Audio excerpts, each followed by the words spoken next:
আসসালামু আলাইকুম। আশা করি আপনারা সবাই ভালো আছেন এবং সুস্থ আছেন।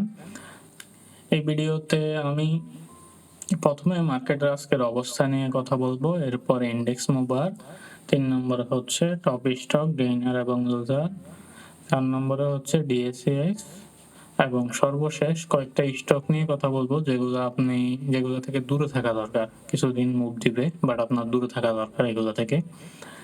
চলুন শুরু করা যাক।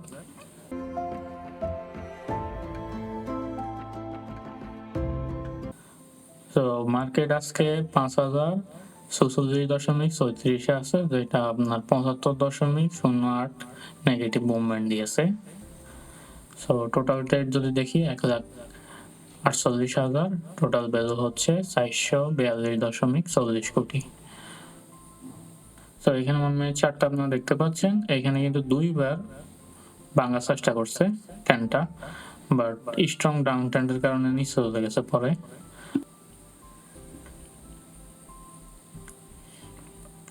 আর যদি স্টক দেখি ৪৬টি আপে আছে, ৩১৪টা ডাউনে আর ৩৮টা আনচেঞ্জ অবস্থায় আছে।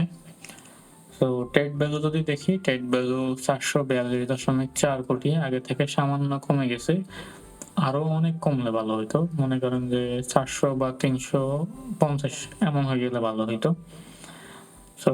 Top sector by trade value percentage wise যদি দেখি, ইন্স্যুরেন্স হচ্ছে ১৪.৩৯%, ইঞ্জিনিয়ারিং হচ্ছে ১১.৩%, ফার্মাসিউটিক্যাল এবং কেমিক্যাল ১১.১৬%, টেক্সটাইল হচ্ছে ৭.৬১%।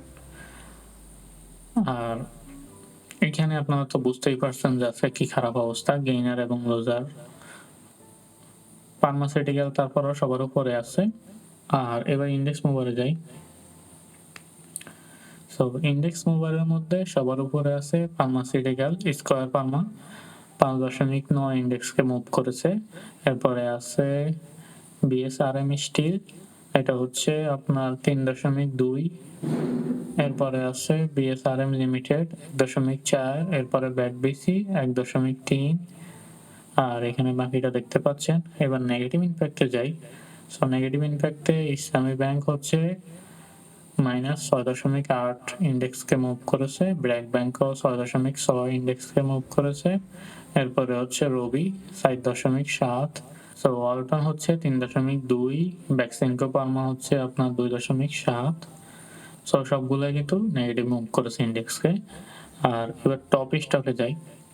সবার উপরে আছে ন্যাশনাল হাউজিং ফাইন্যান্স, এরপরে আছে বিএসআরএম স্টিল, এরপরে আছে এসিএমই পেস্টিসাইড লিমিটেড, ফার্মাসিউটিক্যাল এবং কেমিক্যাল সেক্টরের। আর লুজারে যদি যাই, লুজারের মধ্যে হচ্ছে মনো আর্গো সবার উপরে, এরপরে আছে আপনার খান ব্রাদার্স, এরপরে আপনার প্রগতি ইন্স্যুরেন্স লিমিটেড, আর এখানে বাকিটা দেখতে পাচ্ছেন। এবার আমরা ডিএসইএক্স এ যাই। ডিএসইএক্স আপনি বুঝতেই পারছেন, এখানে ছোটখাটো যে সাপোর্টটা ছিল এটা ভেঙে নিচে চলে আসছে। এখন দেখা যাক এখানে নতুন করে একটা সাপোর্ট তৈরি করতে পারে কিনা। আর এখানে আসা পর্যন্ত আর কোনো সাপোর্ট দেখা যাচ্ছে না আশেপাশে। আর যদি আমরা দূরে যাই তাহলে হয়তো কোনো সাপোর্ট পাবো।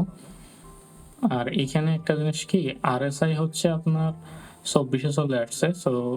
গত কয়েকবারে কিন্তু আমরা ২০-এর আশেপাশে আসার পরেই দেখছি যে মার্কেটের উপরের দিকে উঠে গেছে। এই ক্ষেত্রে এটা কিন্তু একটা ভালো ইন্ডিকেট করে।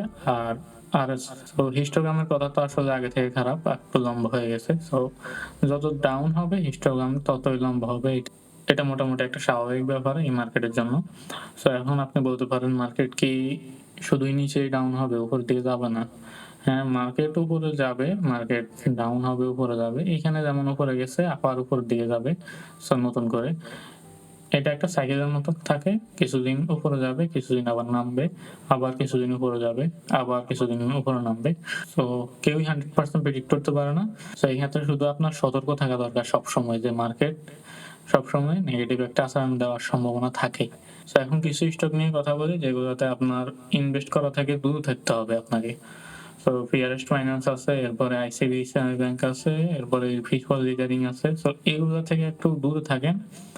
এই অবস্থায় দেখবেন যে আপনি এগুলো হঠাৎ করে বৃদ্ধি পেয়ে গেছে এবং আপনার হাতে চলে আসার পরেই দেখবেন যে আপনার বিক্রি করতে পারছেন না। ইভেন দেখবেন যে আপনি লাভ করেছেন কিন্তু বিক্রি করতে পারতেছেন না। কারণ সবাই বিক্রি করতে চাইতেছে। আমি আশা করব যে আপনার হাতে যাতে এগুলা ধরা না খায়। সো এগুলা ধরা খেলে কিন্তু আপনার উঠে আসতে খুবই সমস্যা হবে। আশা করি আপনি এই টাইপের বিপদে পড়বেন না। আজ এই পর্যন্তই। ধন্যবাদ সবাইকে। আসসালামু আলাইকুম।